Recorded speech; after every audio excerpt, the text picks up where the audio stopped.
Ladies and gentlemen, in the Amhara region of Ethiopia, a protracted and devastating conflict has been unfolding, pitting the Ethiopian National Defense Forces, ENDF, against the Amhara Fano forces. This conflict has extended its reach across numerous fronts within the Amhara region, leading to a complex and multifaceted battle that continues to rage on as we provide you with the most recent updates from the heart of the battlefield.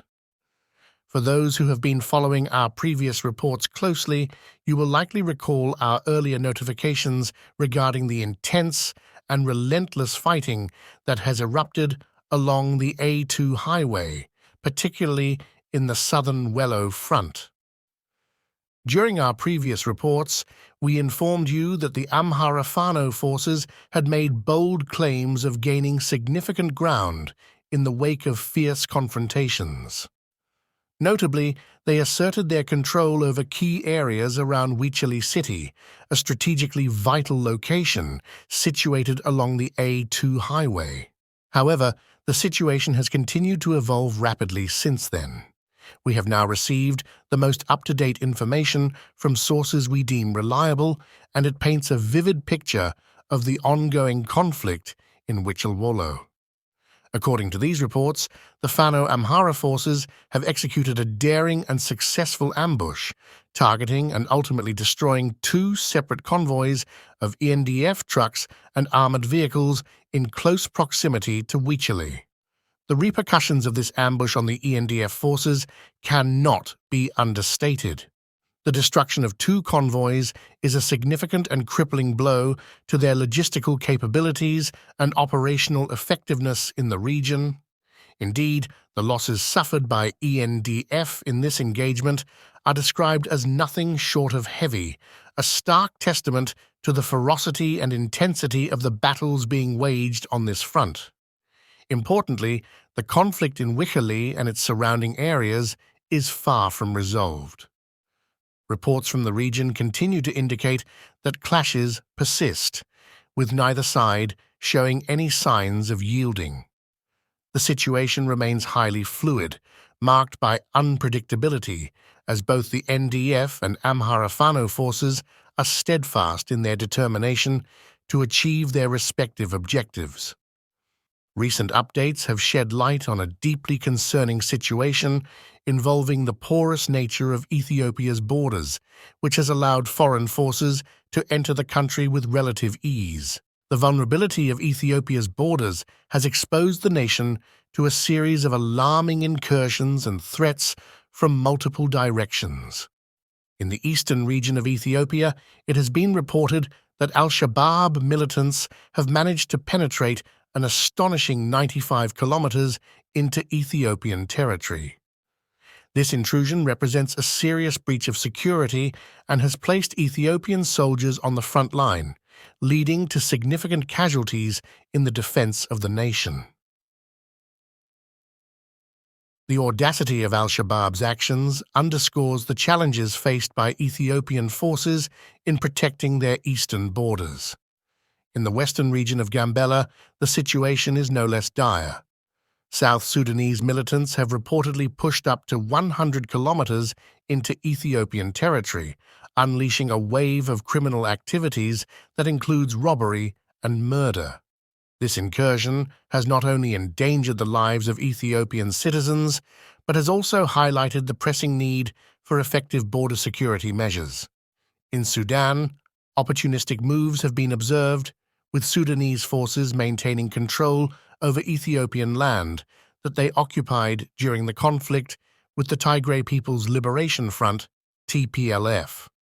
Notably, Al-Burhan of Sudan claimed that Ethiopian Prime Minister Abiy Ahmed allowed this incursion to occur.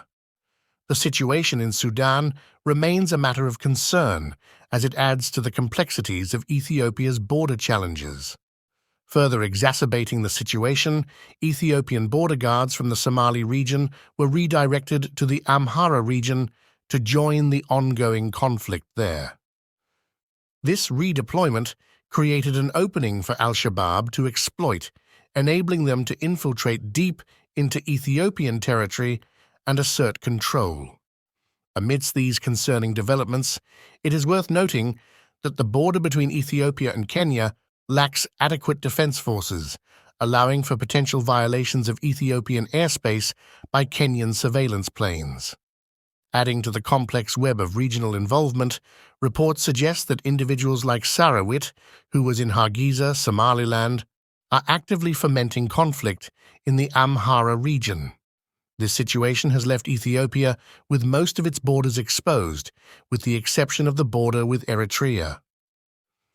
The Ethiopian government's efforts to counter these threats have faced significant challenges. The diversion of troops from various regions to support the ongoing conflict in Amhara has stretched the nation's defense capabilities thin. Reports suggest that the Ethiopian infantry has suffered heavy losses, raising concerns among defense leadership that there may not be sufficient forces available to repel foreign invasion should it materialize.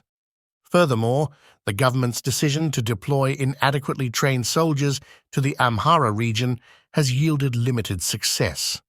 The overall military situation is precarious, with questions arising about Ethiopia's ability to defend itself against external threats in the face of such internal strife. As the situation continues to evolve, it remains critical for Ethiopia to address the vulnerabilities in its borders and bolster its defenses to safeguard its territorial integrity and the well-being of its citizens. The complex web of challenges facing the nation demands a multifaceted and comprehensive response to ensure stability and security in the region. In addition to the ongoing conflict in the Amhara region, recent reports have brought to light a distressing development. The Ethiopian National Defense Forces, ENDF, have embarked on a military campaign targeting Amhara civilians on 4 separate fronts within the Dara district.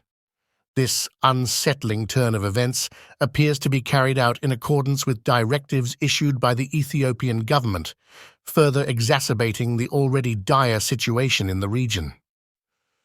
According to the latest updates we have received, the Oromo Liberation Army, ONL, a prominent armed group operating in the area, has not only continued its presence, but has intensified its activities against the Amhara community in Dara district. What was ostensibly positioned as a defensive deployment has taken a deeply unsettling turn, as ONL forces are now reported to be actively oppressing and in some instances even terrorizing the local Amhara population. Disturbingly, recent days have witnessed a stark escalation in violence. Reports indicate that in numerous cities within the district, soldiers have resorted to arson, deliberately setting fire to civilian properties and homes, leaving a trail of destruction and devastation in their wake. This wanton destruction is not confined to the past. Even today, there are distressing accounts of entire kabeles, or local administrative units, being systematically razed to the ground. Eyewitnesses from the region have provided chilling testimonies. They have confirmed that ONL forces, ostensibly stationed in the area under the pretext of providing protection, inexplicably disappeared during the night. This sudden withdrawal has left local Amharas in a state of profound uncertainty, unsure whether these forces would return to aid or whether they would be left to fend for themselves in the face of grave danger. The consequences of these developments are undeniably dire. Innocent Amhara civilians have found themselves in the crosshairs of this escalating conflict, with reports of loss of life, injuries, and the widespread destruction of homes and vehicles. The very fabric of their communities is being torn apart as violence continues to grip the Dara district. These events underscore the urgent need for international attention and intervention to address the humanitarian crisis unfolding in the Amhara region. The plight of innocent civilians who are caught in the crossfire of a complex and deeply troubling conflict demands swift and effective action to protect their lives, homes, and communities. As we navigate through these tumultuous times, it is paramount that we exercise caution in interpreting and sharing information emanating from conflict zones. The situation on the ground can change in the blink of an eye, and the accuracy of reports can vary significantly. Our commitment is unwavering, and we will remain vigilant in monitoring the situation closely, providing you with timely updates as they become available.